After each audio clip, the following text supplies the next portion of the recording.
Hello there, and welcome to another episode of the Red Delta Project podcast, your resource for helping you break free of the stressful, dogmatic diet and exercise rat race, helping you get in the best shape of your life on your own terms. Matt Schifferly here, your host for today's podcast, founder of the Red Delta Project and author of the book Fitness Independence and the soon-to-be-released Smart Bodyweight Training. I just sent in the final file to Amazon, waiting for it to get approved and everything. I will keep you up to date on that. Check out the Red Delta Project Instagram, YouTube, and Facebook for updates on when that will be available. But I wanted to give you a little preview of something I talked about in my book, which is the art and science behind playground workouts. Playground workouts is something that doesn't get enough attention these days. And I'm not entirely sure why, because you see a lot of this stuff going on YouTube, guys working out, gals working out on playgrounds and parks and things like that. But nobody talks about how you really can do this, because I've been doing this for a while and I've noticed that there's a lot you need to know actually about how to work out on playgrounds, because there's a lot of things you want to do, there's a lot of things you don't want to do, and I've learned a lot of things the hard way. And so I wanted to share with you my experience here so that if you wanted to get into playground workouts, I can help you cut a lot of corners and get right to the good stuff, and you won't make the mistakes I've made. Now, first and foremost, you might be asking yourself, well, why would I care? Okay, it's a pull-up bar in the middle of the park. Why am I interested in this sort of thing? Why should I listen to you? And the reality is, even though bodyweight training, calisthenics is something you can do anywhere at any time, we still tend to favor our particular environments on where we do it. And going to the gym, doing them in our basement, having a pull-up bar in our doorway, we still typically find ourselves in particular environments where we usually do our training, which is great. I did a podcast a while ago about how you still want to have a gym or a dedicated environment where you can focus your mind and body with your training. However, with that said, there's a lot of benefit to getting out of your normal training environment, particularly getting outside, outdoors. There's so much benefit to just simply being outside. When I was a kid, I had the luxury of growing up in Cambridge, Vermont, which is basically a town where there's more cows than people, at least at the time. And we didn't really have Nintendo. We didn't have cable TV. I remember we had 3 channels. And 4 if the weather was good enough, because we picked it up on the aerial antenna. So my place of fun was outdoors, the woods and hayfields and things like that. And now the research is coming around to say that human beings are not spending enough time outdoors. We need to have actual fresh air and sunshine and wind in our face and spending time outside, not just walking to our car and then from the car to the office and to our home and stuff like that. We benefit a lot from getting outdoors. In fact, I was listening to also a podcast a while ago, and they had this health practitioner. I don't know if quite was he a doctor or a specialist. He was like a naturopath. And he was saying that he would take patients who had chronic pain from various maladies, and they would say, yeah, on a scale of 1 to 10, my pain is like a 7, an 8, a 9. These are people who are really suffering. And by the end of the session, they would be down to a 3 or a 4 or even a 2. And yeah, he's giving them, therapies and things like that. But one of his best treatments that he always found seemed to work to a large degree was just getting people outside. He's like, seriously, we would just go and lay in the grass, or sit in lawn chairs in a slow-moving stream, or just simply sit in a tree. Or so just get outdoors. Get that real vitamin D coming from the sun. Get the wind in your face. Real outdoor environments are very healthy and healing and rejuvenating for human beings. And playgrounds give us that opportunity to get outside, get a good workout, and have a lot of fun. Plus, all the other advantages that come with workouts from working on playgrounds. They're pet-friendly, they're kid-friendly, they're usually free of charge, open 24 hours. When I started getting into calisthenics, I had the great advantage of having this park across the street from the neighborhood that I was in with a great playground. And sometimes I would get home from work late at night, but I'd still go over there and be able to get a workout in. because it's open 24/7 and there's nothing stopping me from doing it. Plus, you're using really high quality equipment. And this is stuff that is built and designed for human interaction to work with your body, and it's robust enough that it's going to withstand the elements. It's not like a lot of the equipment in a gym that, I'm always griping about our pull-up handles and stuff at the gym because they've got these rubber coatings on them, these sleeves that go on the pull-up bars, and they're always tearing and slipping and rotating and stuff. And that's one of my pet peeves and gripes. I'm always like, fitness companies are always making these things so darn fancy. They're trying to put fancy coatings and stuff. I'm like, just give us bare metal with some classic electrostatically applied paint. I mean, that stuff doesn't wear out. It's amazing. The way I like to put it is the pull-up bars in a playground in Chernobyl are probably in better shape than the ones that we have here in this gym. So you're using very sturdy, very high-quality pieces of equipment, free of charge, open 24 hours a day. You get outside. You can bring the kids. They love it. You can bring the dog and play fetch. It loves it. You can just hang out there. It's great. So that's a lot of the benefits. But here are some of the nuances that I've picked up over the years that you want to know about how to get the most out of working out on playgrounds. The first and foremost is, where do you find a good playground? And this is something that may be easier or harder depending on where you are. Here in Colorado, we've got parks galore. We've got playgrounds all over the place. So it's not that hard to find. But in some areas, you may be a little bit challenged for it. However, I would bet anything that once you start looking for these things, you'll be amazed how many parks and playgrounds exist within a 5-mile radius of your work or your home or wherever you may find yourself. It's one of those things that you don't know is really all over the place until you actually start looking for it. One of the best ways you can look for these is the map application on your smartphone or tablet. You just take a wide view, and anything in green, especially in urban areas, tends to be a park, tends to be some sort of an outdoor recreational area. And those are usually a pretty good bet that you're going to find some form of playground equipment in those areas. So you just simply look around it, or you just go into that app and type park or recreational trail. It's a great way to try and find where these areas are. There's also an calisthenics app, Calisthenics Parks app, where you can download it onto your phone. It's on iOS. It might be available for Android as well. And it literally is an app with maps, just like a regular map one. And people go through and they tag outdoor places that are suitable for doing calisthenics workouts.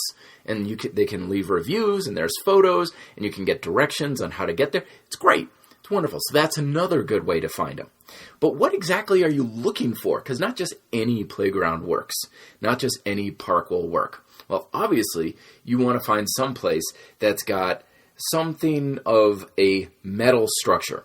Sometimes when you get to playgrounds, they're kind of, these days especially, a little more kid-friendly with a lot of plastic. Slides and little plastic climbing walls and things that look like dinosaurs and things. That's not really going to help you out. You're looking for metal. You're looking for bars, especially. Monkey bars, climbing bars, dip bars, push-up bars, that sort of thing. So chances are if you find like a, quote, calisthenics park as opposed to a playground, it's going to have more of these metal bar elements that you're going to want to use.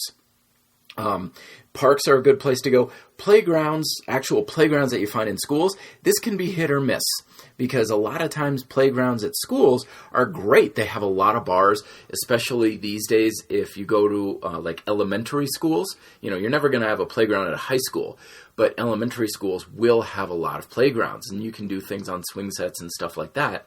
But what you're looking for are not only bars, but also bars of a decent height.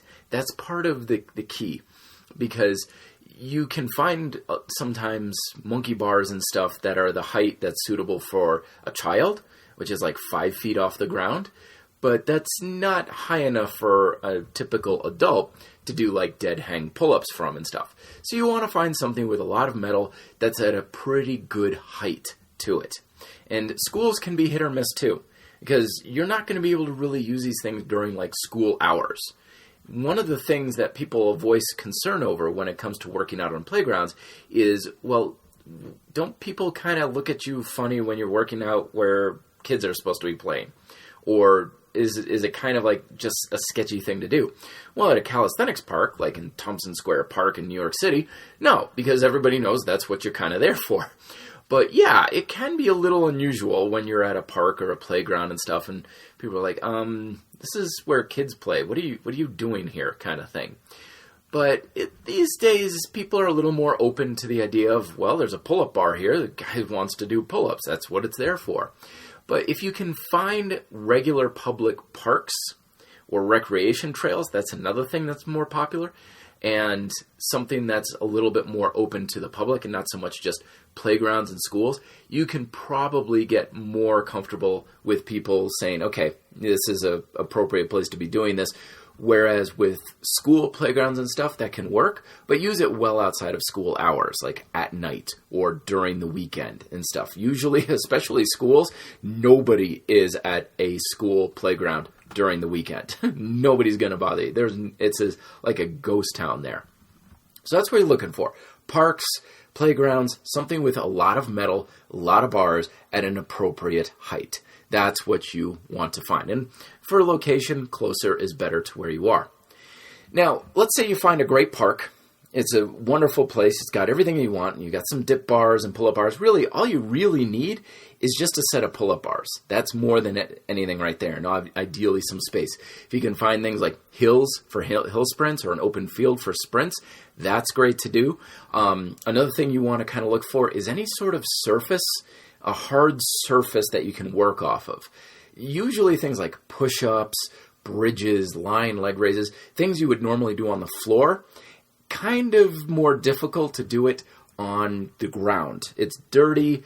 You might not feel too comfortable getting down on stones or gravel, but things like concrete, pavement, hardwood surfaces, these are more applicable areas where you can get down on floor. So try and find something along those lines too. Another thing to look for is park benches. That can be a good tool to use. You could do like incline one-arm push-ups off it. You can do levers off the edge too. A lot of people have used picnic tables. Trees.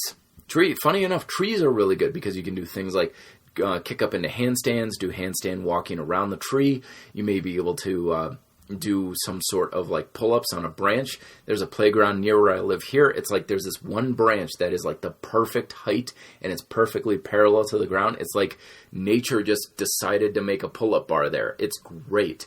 So those are a couple of things to look for as well. But let's say you find a great place.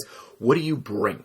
That's a big one because the idea of a calisthenics or a park or a playground, you're like, okay, you just go and you work out.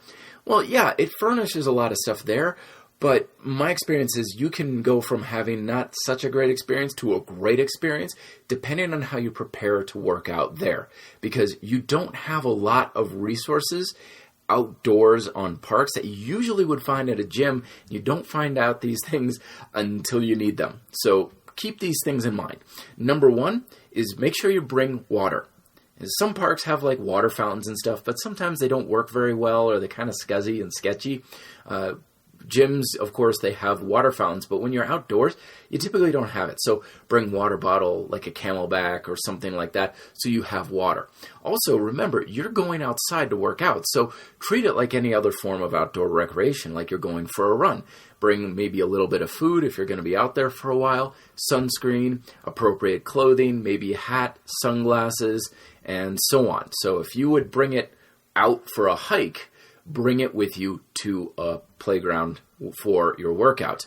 Another thing, couple things that I would recommend that you bring as well. One is a towel for a number of reasons. One is if you get there and it just recently rained or there's snow, the towel can wipe down bars so that you're not going to be as slick and lose grip on them. You can use it when you're lying down if you are lying on the ground, or if you're lying on something hard, the towel can act as kind of like a little bit of a mat that you can go on. Towels are also good for just grip work. You can do towel hangs like you find in combat conditioning too, off of pull-up bars and stuff like that. Lots of reasons. Also just wipe the sweat off your face. So towels are really helpful. Gloves. Gloves are definitely something I recommend, like long-fingered gloves, preferably gloves that are fairly skin tight. You don't want to bring necessarily like winter gloves or something like that, but I wear these cycling gloves, full finger cycling gloves that don't have any padding to them, so they don't interfere with my grip, but they're like almost like a second skin that I put on. And this is a good thing to bring for a couple of reasons. One is sometimes the bars that you're grabbing onto can be pretty hot or cold depending on the weather. So it can be uncomfortable for your skin to grab onto. Sometimes I've come across bars and stuff that have rusty edges, chipping paint if it's really old, and that stuff can just be a hazard to your hands. It can cut you and so on. It's just something that you don't want to have skin to bar contact with, so having that is handy. Also, if you're doing anything on the ground, things can be on the ground. I've done handstands and stuff against walls where there's just this tiny little chip of broken glass that you can't even see, but boy, it hurts like hell when it gets into your hand. Or little nettles. Mother Nature has a lot of sharp things that get blown around. So having some sort of protection for your hands on the ground improves your comfort, improves your safety. It's just a good thing to have. And if you don't want them, then you can always take them off. But it's better to have them and not need them than the other way around. Other things to bring along is a suspension trainer.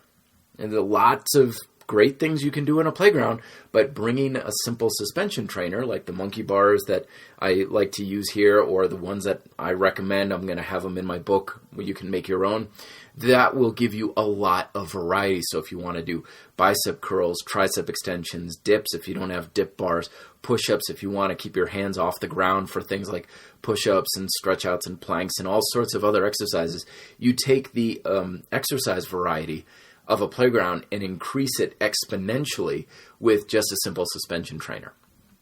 Also, you can bring any sort of like little weighted implement. If you doesn't have to all be body weight. Mixing in body weight with weights is a thing that a lot of people love to do. So bring a kettlebell, bring a sandbag, or just a single dumbbell, something that you can just tuck into your car and you just carry it over to the playground and you're rocking and rolling. So it gives you yet more variety, more stuff that you can do, and it's a lot of fun while getting yourself outside. And the other thing, lastly, to bring is a sense of creativity. Playgrounds have a lot of unique elements to them that you probably won't find in a typical gym. And these particularly include like monkey bars. These days it's a little more popular. There's companies that make monkey bar like setups for gyms and stuff, but I always found that when I get to a playground, there's stuff there that I just don't have in a gym. Like, for example, today, I found there was this, it's kind of like almost like a slack line, like this sliding handle. So it's this long beam that's about 20 feet long with a handle that goes back and forth, and kids can grab the handle and they slide down kind of like it's a zip line kind of thing. Well, I'm looking at this beam going like, that's a pretty good diameter beam. So what I did was I jumped up on it, and I had to really hug it with my hands in order to hold onto it. And I did like a monkey bar crawl, one hand over the other, on this pipe that was probably about 9 inches in diameter. It was a pretty big thing. So my grip is really working hard, my back, my biceps, and I made it a challenge to get a full trip all the way down, turn around, and go all the way back. That's just not something that I've been able to do in a gym. But I'm looking around at what I have and like, oh, look at that. Wonder what I could do with that. I could also do pull-ups on it. Maybe I could do a muscle-up on that big fat bar. Who knows? A little creativity goes a long way. And usually when it comes to these playground workouts, I usually find myself, I'm doing these playground workouts on like my rest days, my off days, the days of like, I'm just getting the blood flowing. I don't have a particular routine I'm following. I'm just going out and having fun with a buddy. Maybe I like to go out with a bunch of friends, and we don't necessarily have a routine. We just go and experiment and have fun. And it's that playfulness that I find is really good for rejuvenating the motivation and bringing a lot of fun back into the workout rather than just treating it like some sort of a chore.